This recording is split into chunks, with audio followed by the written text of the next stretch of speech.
back to a statement that you discussed earlier, talking about your friend being killed by the LAPD. Of course, we've seen a non-stop siege, a non-stop war being waged on us in the streets by police officers. And, you know, we still see that today. I mean, do you still have the same raw feelings that you have when you see things like our brother Eric Garner, our brother Mike Brown, our brother Trayvon Martin, and all of our other brothers and sisters being killed in the streets? Do you still have that raw emotion? Because a lot of our brothers and sisters are seeing this, and some of us resort to a frozen psychological state. Others are filled with a righteous anger that makes them want to get out and do something, and again, like you said, commit revolutionary suicide. So, you know, how should we be responding to that? Before we get on to the topic of African spirituality and consciousness, I really want to touch on that topic because it's a big issue in our community right now. Brother, every time it happens, or every time I see that on the news, I'm enraged. In fact, I'm enraged right now just watching just this afternoon where the Gestapo ran the brother down. You know, I mean, ran 50 miles and put an his hour. knee into him and shot him. Yeah, and then another, you know, put his and shot him in the back. You know, just like we saw with Oscar Grant in Oakland, you know, or Amity Diallo 47 times. That right. anger comes back to me over and over again. And I hate to see the intellectual debates over this. Because if this was happening to any other ethnic group, there would not be any intellectual debate over this issue. Okay, we have to tell the truth, okay? The men would rise up and fight. We see that in all people, okay? And even back in 1970, because I was a victim, okay, at that time, a friend was the victim because he was actually killed. I carried the scars on my head thinking that my brains were going to be blown out at that day. Okay, but the fact of the matter is that the only way this is going to stop is black man who's got to raise up. As Malcolm said, we're afraid to bleed. Okay, this is the real reality. I mean, it's clear that we've been killed indiscriminately. We see that this is nothing but the Neil plantation in operation. That's right. Instead of the rope, it's the bullet. Okay, we're still in the crossfires. Okay, we're still being crucified every day. So this is the real reality that we have to look at, is that, you know, it's an all-out war. And let's look at it from a global perspective. You know, we have to look at the fact that when you look at black people all over the planet Earth, okay, you see that they have been totally wiped out, okay, genocide. If we look at Tasmania, I mean, and see that every last one of those Tasmanians have been totally exterminated, all right? So history rewards all research, and unfortunately, we don't have a global perspective in looking at our situation here. What is the objective? What is the plan? Keep in mind that these Europeans got a plan for when the so-called new millennium. I say so-called because this is not 2015. We're just adhering to the white supremacy time period. Okay, they just count time down and didn't start up. But in reference to that time period when the so-called new millennium rolled around, and I noticed on the news they kept referring to this new millennium society. And I said, what is this new millennium society? White folks are planning for the next 1,000 years. So the question is, okay, are they planning for us to be here? Are we planning and making sure that, you know, we're going to have control of our own destiny? These are the things that we've got to look at, and seeing that what we see today is the plan, okay, to exterminate black folks. This is what we've got to, you know, this is the real reality that we have to look at. My son-in-law, who in his yard, out watering his yard, okay, with my grandson, okay, by his side, okay, and here the Gestapo LAPD roll up on him with AK-47s. Now, wait a minute, he's in his yard. There's no white cop going to roll up in the white neighborhood. That's right. And point the gun at a white male with his white son on his side. Okay? That's right. This has been done. I mean, we see the killings every day. Okay? But I mean, we don't hear about these kind of cases where the trigger hair, he's got his finger on the trigger, totally disrespect. We don't see the fact of how black women equally are being stopped, okay, and totally disrespected, and even to the point where they may not survive either. Just like we saw the case out on the freeway. True indeed. Where this white Gestapo literally beating the sister, okay, with this hand full fist. This is totally disrespect. There's no race, okay, outside of America that we would see this happening. When we see things going on around the world and so forth, and we see how other black folks are fighting back on the African continent, or whether we look at outside the African continent, and that is due to the atrocities that this country has inflicted upon them, and they are fighting back. That's the real reality. Whether it's the taking of their natural resources, or taking or trying to outright exterminate them, to even take over the land. This has been the MO of Europeans, and this is something that we don't want to look at. The fact that this country is here today is because the natural resources, they wanted this land, and the human resource to make it happen is us, and now it's the natural resources of Africa. We're looking at AIDS today, and now we're walking around thinking that AIDS came out of nowhere. White folks created AIDS.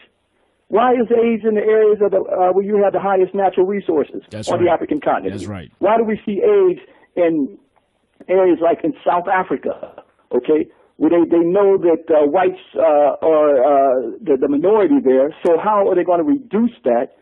And why is it that our people are the ones that got the AIDS in South Africa? That's or right. whether we're looking at Uganda, or whether we're looking at Tanzania, all the areas that you got the highest natural resources is where you have the highest AIDS count. As the Honorable Marcus Garvey told us in his book, The Philosophy and Opinions of Marcus Garvey. What did he say in his book? The number one thing we had to watch out for was scientific annihilation. And because we haven't studied these great prophets, African prophets like him, now we are walking around in a daze like, what is going on? It's right in our face. I mean, for that brother right the other day, shot down in the back, right in our face. It's like, it's like the spirit of the ancestors say, what are you going to do, black man? That's the question now. It's obvious now that they're out to really, to exterminate us. We are in the way.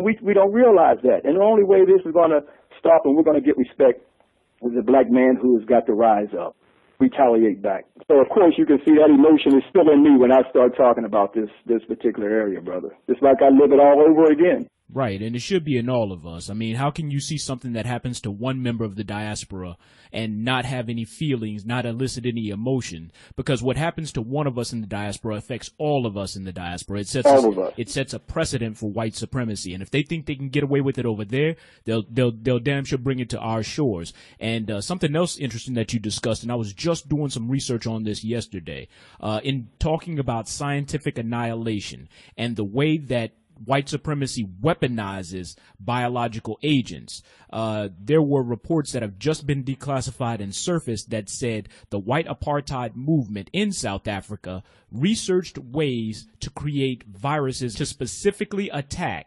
the black gene. Right, you're absolutely right, brother. We are living what we saw in science fiction movies yesterday is real today. That's right. Because what we saw in those science fiction movies is what they were planning, and they generally put it in their movies first.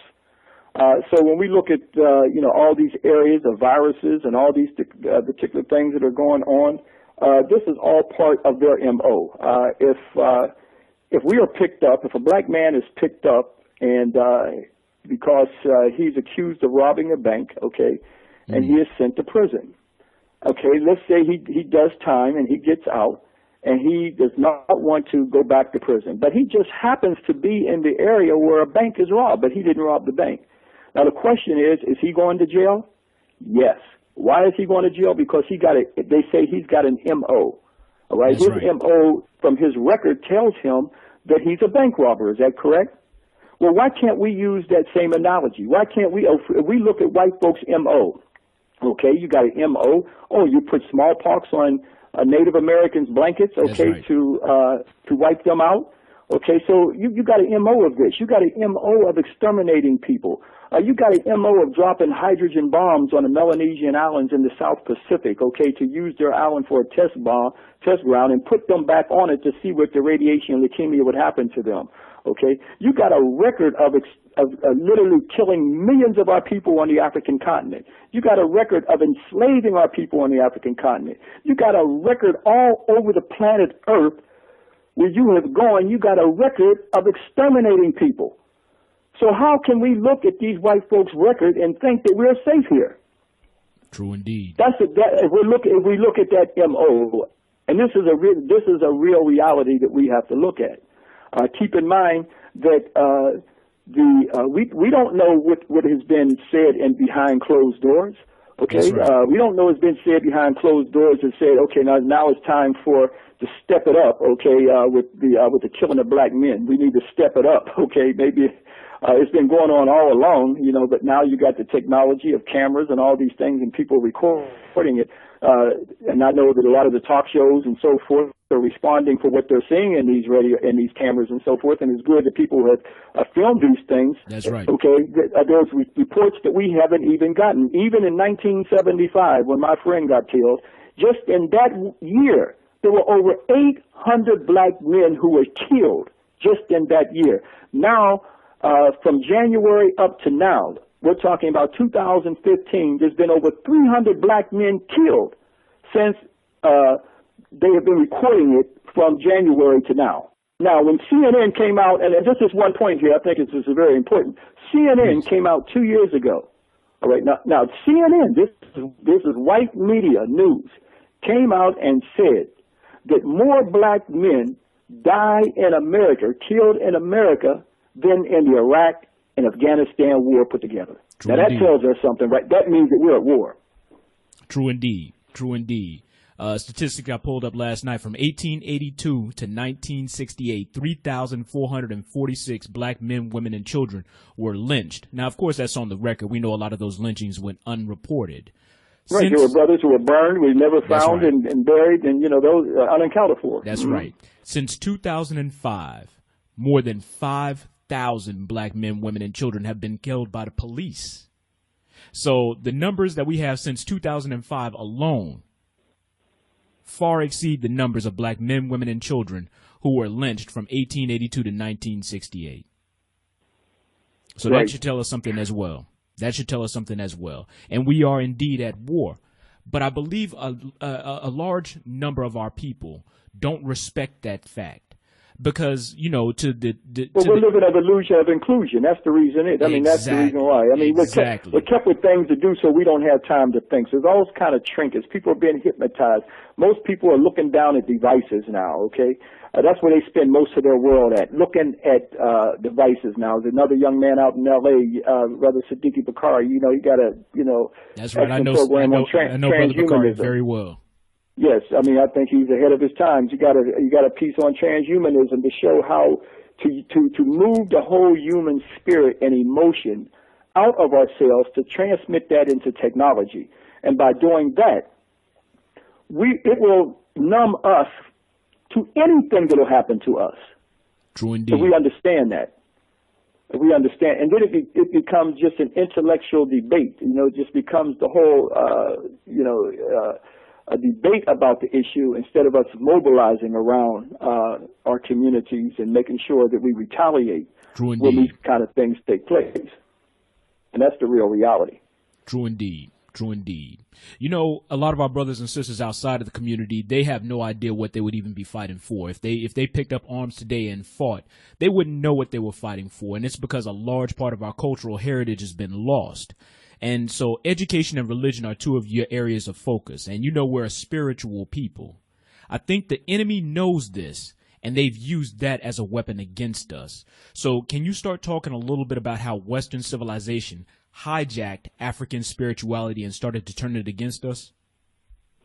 Yes, the African spirituality, that's the essence of us as an African people. But unfortunately, the enemy became the deity in the spiritual subconscious of our mind. And what I mean is that the natural spiritual essence of us, that's a natural spiritual way of life, okay? Some say it's that African spirituality that they have used against us to make us so complacent. But in terms of how the enemy became the deity and the European bringing of their Christianity, okay, on Africa, This is where they brought this whole Serapis Jesus that was created at the Conference of Nicene in 325 AD. Literally created as a corruption of African spirituality that was started in the fallopian tube of the Happy Now in the first place. Starting with going back to Asar, the whole spiritual salvation of the Asarian drama, the crucifixion of Asar by his evil brother named Set. Okay, but yes, going back to the African goddess Aset, okay, who resurrects him, okay, from the dead, okay, literally with her neter Ankh, or divine life. That means through her womb. That's the symbol of the Ankh, which is life. Knowing the uterus and the symbolism of the uterus and knowing the anatomy of the body, that's why they use that symbol. So here we see that the neter Ankh, which is divine life, is going to come back, and he's going to come back through his son and Aset's son, Haru. So here we see the whole spiritual story of salvation and resurrection that the Europeans corrupted from ancient African spirituality. Asar being the perfect black, the Lord of the perfect black. Now, another thing that Europeans did to us is take away our divinity. It's that black divinity that they saw on the African temples and tombs. Asar, as I said, he was the Neb. He was the Lord of the perfect black. Okay, so seeing that the black divinity was part of the essence of our spirituality. And by creating this spiritual enslavement, what the Europeans did, came in and created a whole white angelical realm, a white divinity on us, and made us believe that God was white. When you look at the whole angelical realm, you see a male God represented, and you see the white Jesus and the white angels. And so this became part of the whole killing of African people's spirit, to the point where we, in the subconscious of some of our people, we have demonized ourselves, that we wanted to be as close to whites as we possibly could because we wanted to make it into that white heaven, because that's what we've been taught to believe, that we were demons and devils. And through this, through the Ham story and through the many biblical accounts and things that they created, and to a certain extent, this is where many of our people are at, especially those who still got a white Jesus up on the church windows and forth, stained glass windows, okay? I mean, every time you turn around, that when you see a black man, when he does shoot a police, he's always shot in the leg or the foot. You know, I mean, what is it? Does he see and look into the white cop's face, and then he sees a white Jesus, and then all of a sudden, what happens to his spirit in that process when that's been planted deeply in his psychic, okay, that the enemy is the deity? I mean, it happens all the time. So again, this is the part of where they took away our divinity. They took away our spiritual representation of seeing our own black God consciousness, our own black spiritual consciousness. This is what they saw in the temples and tombs. When they came in there plundering and robbing and chiseling out for many things. And this is what Dr. Ben and his many works that he put out, you know, our black seminarians and black clergy without the black theology. He challenged this straight up. That's right. In his writings. All right. The African origin of major Western religions. Okay. He challenged Judaism, Christianity, and Islam. Okay. Many of these ideas, okay, that without African spirituality and the foundation of African spirituality, none of these religions would exist. We should be the last people fighting among ourselves over Judaism, Christianity, Islam, okay, when in fact the foundation of it started with us. And if one is practicing one of those religions, if it's not coming from a black theology and a black divinity, we should get rid of it because it's increasing our spiritual enslavement. So in light of this knowledge, should Christians leave the church? Should Muslims, Well, I think that what brothers were doing back in the day, when we go back to the time of Richard Allen, and we go back to the time where they were sending us a message, okay? When you go back to the institutions that they were building, Prince Hall didn't call the lodge Prince Hall, he called it the African Lodge, okay? When many of those brothers, they were talking about a black Jesus. So they were more in touch with their black divinity than we are today. So I think that, and some black folks don't even know that the acronym for the African Methodist Episcopal Church is African. All right. That's right. So the point is that if they were taking us back to that consciousness in the 1800s, then why haven't we got to our own institutions to express our own spirituality and our own black divinity in those institutions? Okay, the reason is because the Negro church is still controlled by the white church. Okay, that's, as I said, Dr. Ben's book, Are Black Seminarians and Black Clergy Without a Black Theology? Are black seminarians, because they are still go to a white cemetery school or seminary school, okay, to learn a white theology. So that preacher is sent back to our community to teach us in their services, okay, to how to worship white folks. So in turn, we get caught into white idolatry. And that is the worship of white images. That is an eternal enslavement, all right? So this is where once, you know, the slave fights like a dog, okay? You have trained your dog. You have fed your dog, okay? Your dog is not right. You could take him on the other side of town because you're tired of this dog. You take him on the other side of town, that dog will sniff his way back and find you, all right? The same thing with the slave. The slave wants this illusion of inclusion. He wants to be close to his master. He wants his master to be with him. He wants to be integrated into his master's house. Integrated into his life. He wants to be accepted as one of him, and that is not. And the slave has not understood that. No matter how much he kills his family, okay, and still expresses the hate that he has for him. Okay, he's been trained. That's what slavery has done to some of our people. That trained us like animals, okay, to love that master no matter what. And the religion, his white supremacy Christianity, played a major role in that enslavement to this very day. And that's why I call it how the enemy became the deity in the spiritual subconscious of our mind. And it's played out every day of our life. So this is something that when we start to deal with these things that we talked about a few minutes ago, okay, why we can't have a mental break, okay? We want white folks, the very people that kill us, to be in the intellectual debate and discussing how they kill us. That's right. So these are areas that we have to challenge, okay? There are many pieces to this, okay? And not one of us, and I sure don't, have the piece. That's okay? right. We have, as I call it, the eye in the broken glass syndrome. And meaning what that is, I use the analogy of a mirror you put it up to your face, you can see your face. But if someone knocks that mirror out your hand on the ground, it breaks up in many pieces. But if you pick up one of those little pieces, you can't see your face anymore. You see a piece of your face. So it takes many of us to pick those pieces back up again, and no matter what your interest is, that interest must be for your people. So as Dr. Clark said, peace be upon him, take what you do best and do it for your people. And then we take the piece and respect those who have mastered their particular area and reconstruct the image of us again. True indeed.